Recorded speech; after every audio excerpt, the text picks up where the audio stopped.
All right, so here we are at Oak Tavern in Miami's Midtown District, and here with Megan Bardoe. Hey. Hi, nice to meet you, Paul. Thanks for having me. And before we get started on the cocktail, talk to us a little bit about how you got in the bar business. Well, I got into the restaurant business at about 14 years old when I went to my neighborhood Perkins in Windermere, Florida, which is a small little town in central Florida, and applied as a waitress.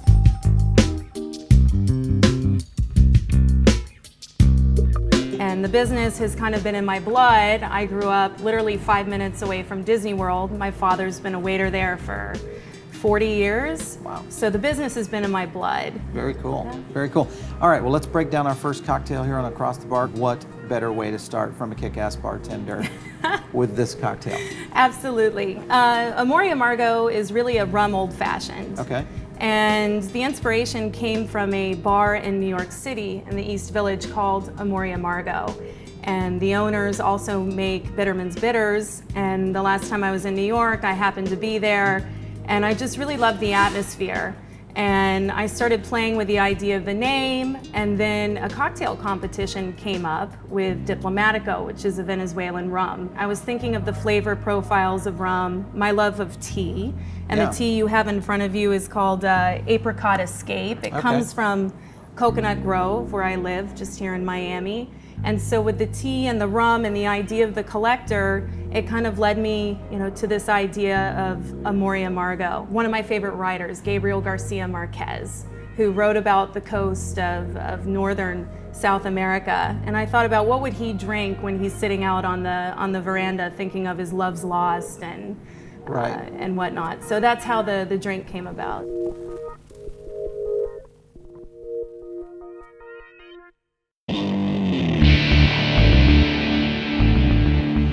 All right, Megan, so here we are, second drink up at the Oak Tavern. Here we are. Walk me through this one. This one is called Kumbaya. Okay. This is a mescal old-fashioned. So yet again, we're using that same recipe combination as in the classic, but with a few little tweaks. So a combination of mescal, but also a blend. It is. The reasoning behind this drink, our owner was here one night with a friend of his, and I poured my owner, as usual, his rye neat, and his friend says to me, "What can you do with mescal?" And I had one of those bartender moments where you go, "Oh gosh, what can I do with mescal?" Right. So I do what I always do. I start with the spirit. So I grabbed the zignum reposado, I taste it, and I said, "This is really strong smoke, but it's not Scotch." Right. And I immediately thought of doing a smoky old-fashioned, so I instinctively grabbed my High West Campfire.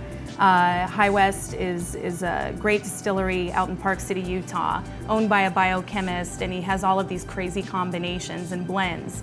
The Campfire is the only blend of rye, bourbon, and Scotch, and it finishes on this peaty note that I thought would play really well with the mescal. It has a really nice finish to the drink, and not something as overbearing as you might anticipate. No, and how I did that is you throw a little bit of agave nectar, which plays into the mescal as well, to sweeten it up, to balance it. And then I had one of the other bartenders try that, and she said it's missing a little citrus.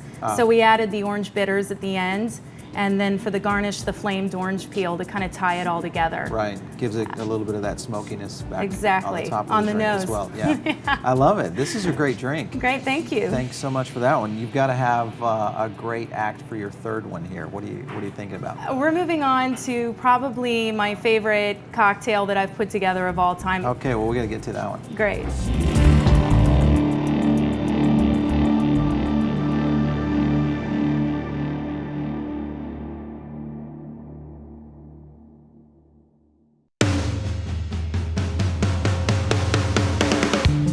All right, so this one is different. I've not quite seen this construct before in a cocktail, so you got to walk me through this, Megan. What are you up to? This is not an old-fashioned now. Yeah. This is I'm very excited to present this cocktail to you. This is a play on a Manhattan. So yet again, it's based on a classic cocktail.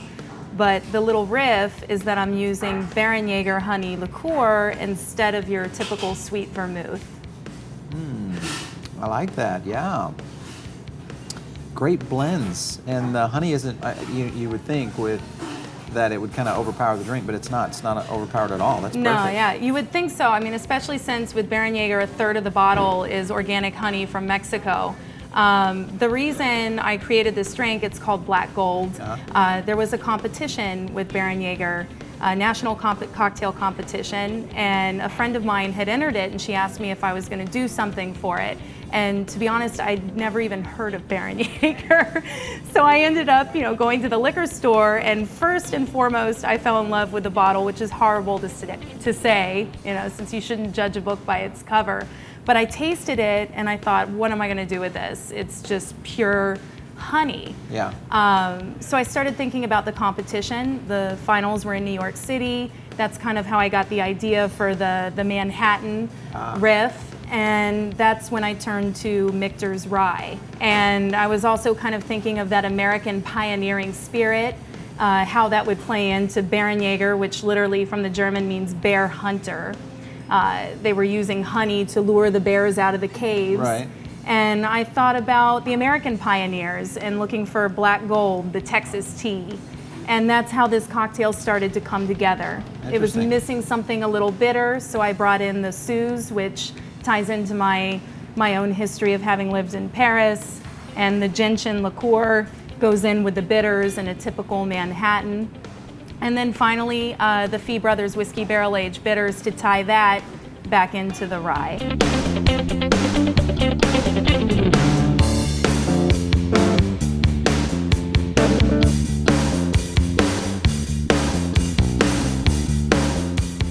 When you come up with a creative cocktail like this, I mean, obviously you're using kind of history past, a little bit of present, kind of these rare liqueurs and whiskeys and ryes. I mean, how in depth do you have to go with every single cocktail that you come up with? Or do you just kind of like, hey, I'm going to really take a vodka or a gin and let's spin it a little different way? I would say more than half the time you just get lucky.